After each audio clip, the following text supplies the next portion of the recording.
Hello, everyone. Welcome back to the Rosa Rubini podcast series, Making Sense of This World, where I join CEO Brunello Rosa and we speak about the emerging macroeconomic trends and geopolitical sagas of the day. Today, we are discussing the ongoing situation of the Ukrainian-Russian border. Brunello, let's just start off by setting the scene. Russia's been amassing troops, about 125,000 of them, at the border. Tell us more about what's going on. I mean, everybody's following the situation very closely around the world. Policymakers, investors, population at large, because clearly it seems like there are these winds of war that are blowing across Europe, and that's unfortunately something that brings back the memory to the very dark periods of the 19th and 20th century. These situations are not new. The situation in Ukraine has deteriorated a number of years ago. You remember in 2014, there was a peak in the tension between Russia and Ukraine when there was the annexation of Crimea. Since then, the situation has been frozen more than stabilized through the Minsk protocol and the Minsk II agreement, so to speak, which hasn't settled anything, of course. It just frozen, as I said, the situation as it was. Now, Russia has been amassing troops at the border of Ukraine for the last few weeks. Clearly, other countries could detect that quite easily via satellite images and otherwise. And the fear is that Russia might invade Ukraine outright. That's somehow the traditional way of Russia to impose its rule on other countries. We've seen several times in the past in Hungary, in the Czech Republic, and so on and so forth. Clearly, lots of diplomatic efforts have been made to avoid a full-scale invasion in the last few days. Let's talk a bit more about this diplomatic activity because, in response to this Russian amassing of troops, we've seen three countries in particular kind of mobilize their diplomatic resources. And I want to zoom in on the roles played by the United States, by France, and by Germany. What's been the response from each of these countries, and what are they trying to achieve? Well, it's a bit good cop, bad cop type of strategy, seems to me. France and Germany are trying to find a diplomatic solution. The US has been threatening retaliation in case of a full-scale invasion. Not that clearly President Biden is not trying to, of course, also achieve a diplomatic solution. He wants that. But, as the most powerful country in the world and as the leader of NATO, is also in the position of, making a credible threat to Russia that in case full-scale invasion occurs, the consequences would be severe. Now, of course, all diplomatic channels are open, and France and first with Macron going to Moscow and speaking directly to Putin and agreeing that there were mutual or shared concerns about security in Eastern Europe was kind of the first step for the following trip by Scholz, the Chancellor of Germany, that went to Moscow and Kiev. And it seems to be that's possibly a channel for a solution, as the Foreign Minister of Russia, Lavrov, said more recently. So clearly, lots of discussions ongoing to try to avoid a full-scale invasion of Russia, yet we still need to see a proper de-escalation, I would say. And kind of, talking a bit more in detail about the sort of German position on this, could you elaborate more on the role played by energy and specifically the Nord Stream 2 gas pipeline in the sort of geopolitical saga? Absolutely. So, as you know, Russia and Germany are building this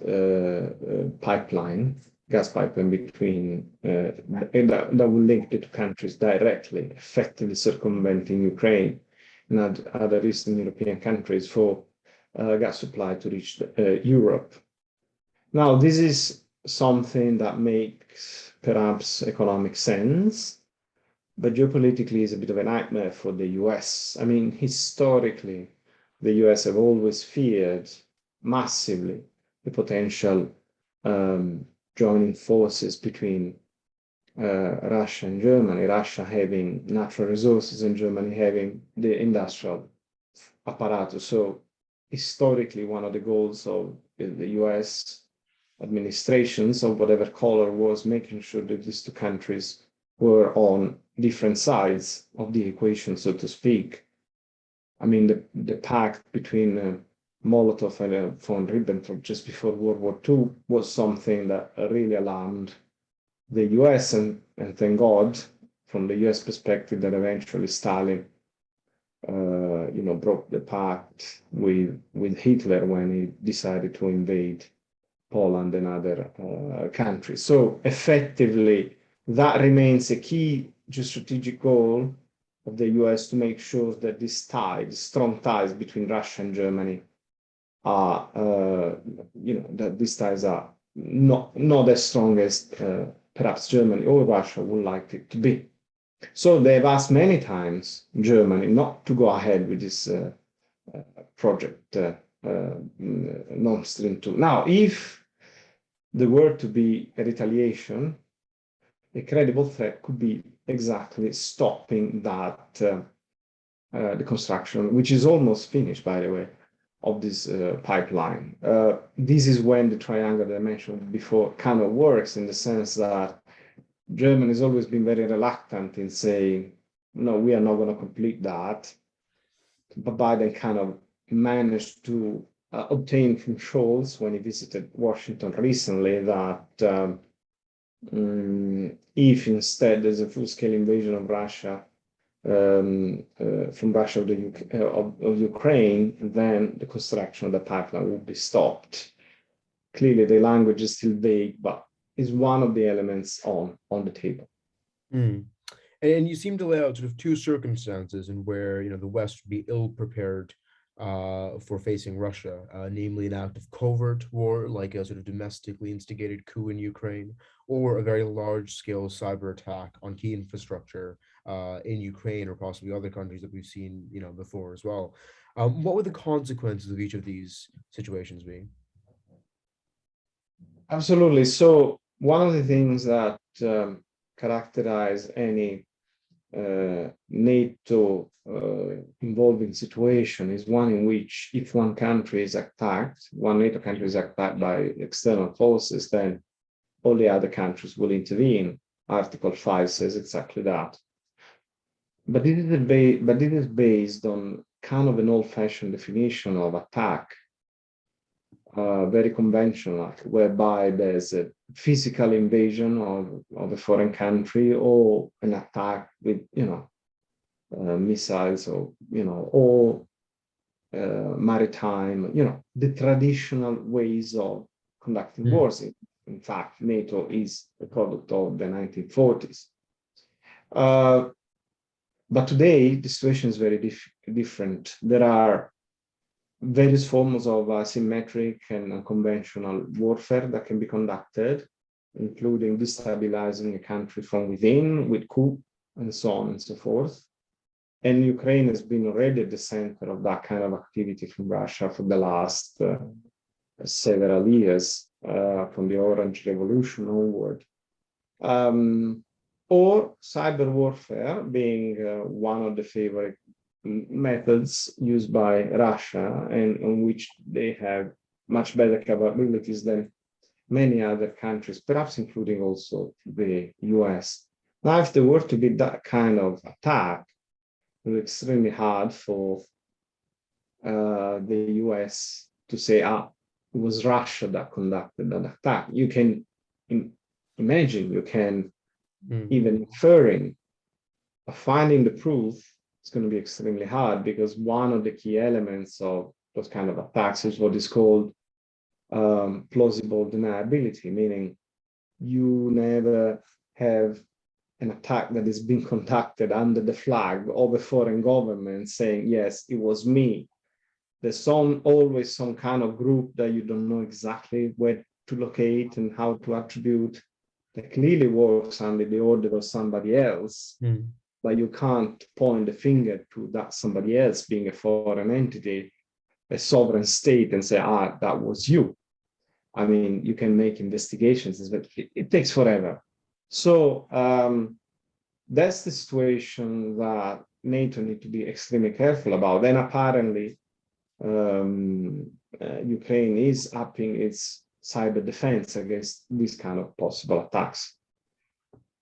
Understood. And then just finally, I mean, the market seemed to be reacting to this in quite a vigorous way over the weekend. What would you be advising corporates investors to do in these circumstances, Brunello? Yeah, I mean, the market is very nervous about all this. Also because it's not clear what would be the potential solution inside. We tested the Finland type of situation in which Finland is a neutral kind of NATO country, will never become part of NATO, and has become part of various European clubs, including the EU and eventually the Euro area. I don't think Ukraine will go that far.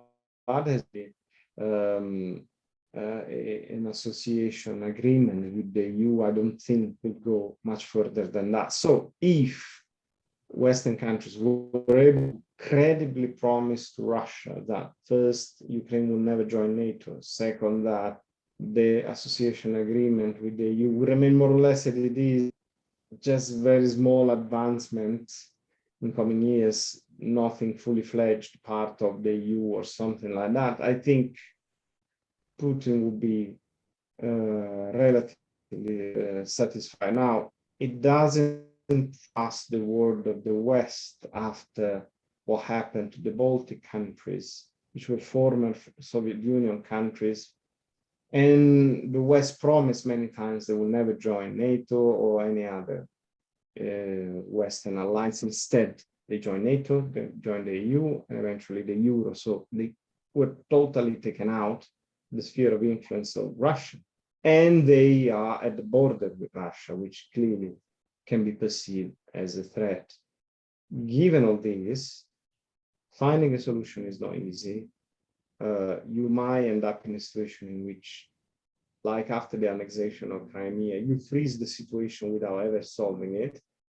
That's why investors are fretting and are nervous, and they're reacting because they fear that there could be reaction in terms of higher inflation when inflation is already high, and could be higher if energy prices are higher, and therefore they are selling risky assets quite heavily. No, my suggestion would be to remain relatively calm, not to panic sell, because I think there's still room for compromise.